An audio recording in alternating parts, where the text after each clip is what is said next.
Drones have evolved over the years and become perfect flying machines. Why are drones designed the way they are today? Why are they so efficient at moving so swiftly?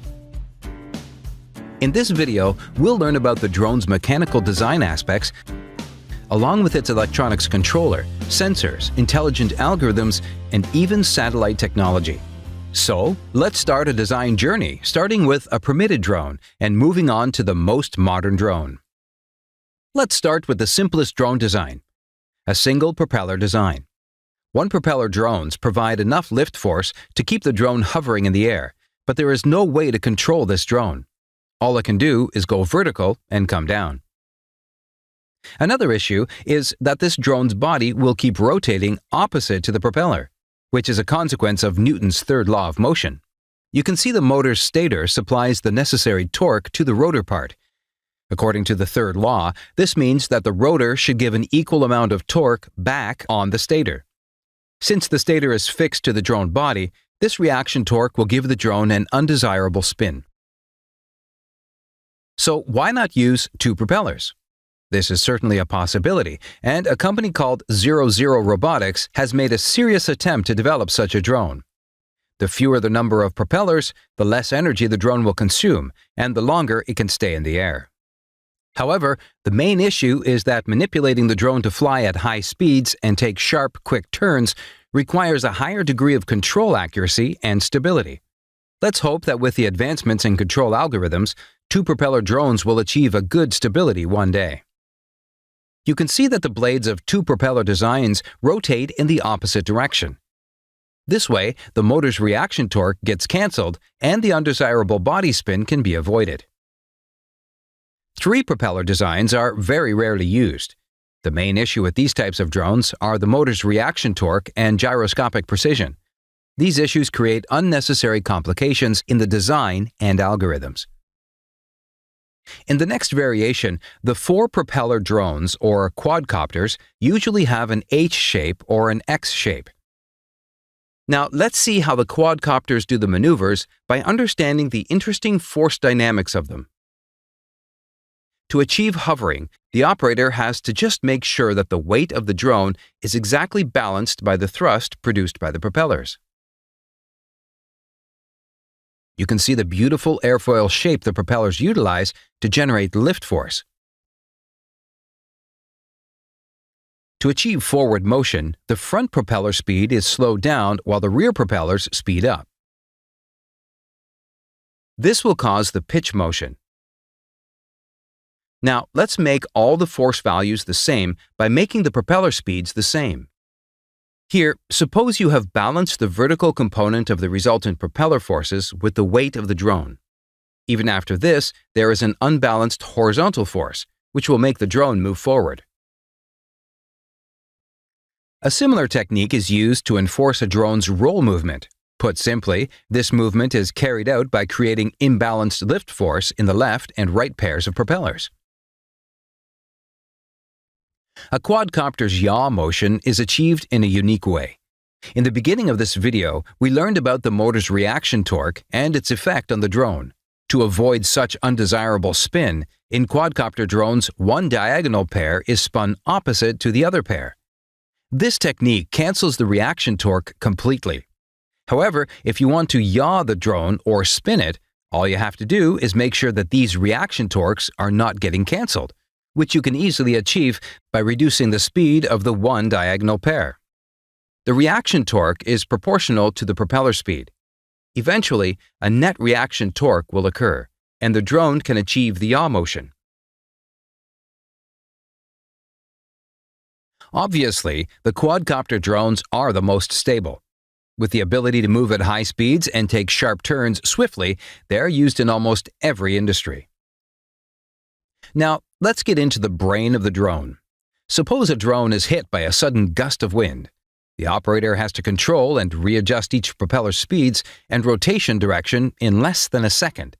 Otherwise, the drone may crash. This situation is difficult for a person to control by hand. These kinds of scenarios are where the most important part of the drone comes to the rescue, the flight controller.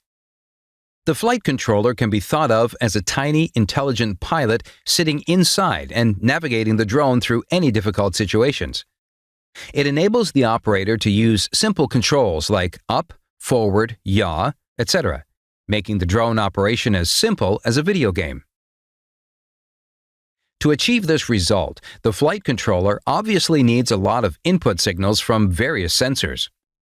Welcome to the interesting world of drone sensors. You might be surprised to learn that the size of most of the sensors in a modern drone is comparable to an ant. To fabricate such tiny, super-accurate sensors, MEMS technology comes into play. They are microscale machines with actual moving parts. The most important sensors in this group are accelerometers, gyroscope sensors, and magnetometers. These three sensors are placed together in the IMU, Inertial Measurement Unit. IMU is the king of drone sensors. It measures acceleration and rotation. In this accelerometer MEMS sensor, as the drone experiences a force, movement occurs between the plates. The two plates placed next to each other have a capacitance. When the distance between the plates varies, the capacitance varies too. The variation in capacitance can easily be converted into electrical signals and fed to the controller for calculations. To achieve acceleration in all three directions, we will require a 3-axis accelerometer. When we include gyroscopes also in the unit, along with the force values, we can measure the rotations in different planes. A MEMS-based barometer sensor is used to determine the drone's altitude. Now, the flight controller or processor should make the right use of all the signals these sensors collect to make correct decisions. However, before going into the processor piece, how can we make sure that the signals sensors produce are accurate enough? Noise, for instance, can affect a sensor's accuracy. Some reasons for noise are defects, interference by the mechanical vibrations of the drone propellers, and magnetic interference. Modern drones use a technique called sensor fusion to overcome this issue. For example, a GPS sensor, along with the IMU, can provide a basic altitude information of this drone. However, we can make this measurement super accurate if we integrate radar technology also into this. This is sensor fusion, different sensors working together to produce more accurate measurements. With these accurate signals, we can get into the decision-making part of the drone, the control system part, which includes the control logic. The control logic is the algorithm that reduces the error further and makes decisions. One such algorithm is the Kalman filter. The KF algorithm reads the past and present data to know the state of the drone and utilizes its logic for GPS navigation, driving back home, and any other such cases. Or, in this case, stabilizing the drone after the disastrous effect of winds. Eventually, the same KF algorithm fed in the processor, having logic gates and transistors, etc., make smart decisions to control speeds of BLDC motors. Yes, just by controlling the speeds of the 4 BLDC motors in a smart way, the quadcopter drone can face any challenging environment. Currently, a company called DJI is one of the leading companies in the consumer drone market.